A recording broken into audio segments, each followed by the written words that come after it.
വയനാട്ടിൽ ആശങ്കയായി ഷിഗല്ല രോഗബാധ. സുൽത്താൻ ബത്തേരിയിൽ 2 വിദ്യാർത്ഥികൾക്ക് കൂടി രോഗം സ്ഥിരീകരിച്ചു. ലക്ഷണങ്ങളുമായി നിരവധി വിദ്യാർത്ഥികൾ ചികിത്സയിൽ. ജില്ലാതല ഉന്നതതല യോഗം രാവിലെ.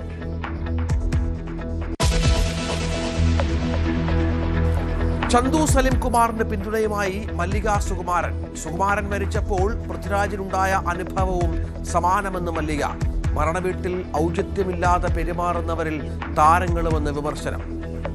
സ്ഥാനം ഉറപ്പിക്കുക എന്നുള്ള വിചാരക്കാർ ഒരുപാട് പേരുള്ള ഒരു സമൂഹത്തിലാണ്. പക്ഷെ അത് കാണിക്കേണ്ടത് ഒരു മരണ വീട്ടിലല്ല.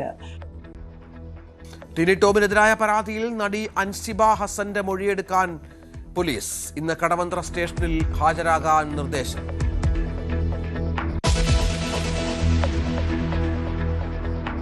പശ്ചിമേഷ്യൻ സംഘർഷത്തിൽ നേരിയായവ. ട്രംപിന്റെ അഭ്യർത്ഥനയിൽ താൽക്കാലിക വെടിനിർത്തലിന് വഴങ്ങി ഇറാനും ഇസ്രായേലും. പ്രകോപനമുണ്ടായാൽ ശക്തമായി തിരിച്ചടിക്കുമെന്ന് ഇറാൻ. ആക്രമിച്ചാൽ ഒപ്പമുണ്ടാകില്ലെന്ന് ഇസ്രായേലിന് ട്രംപിന്റെ മുന്നറിയിപ്പ്.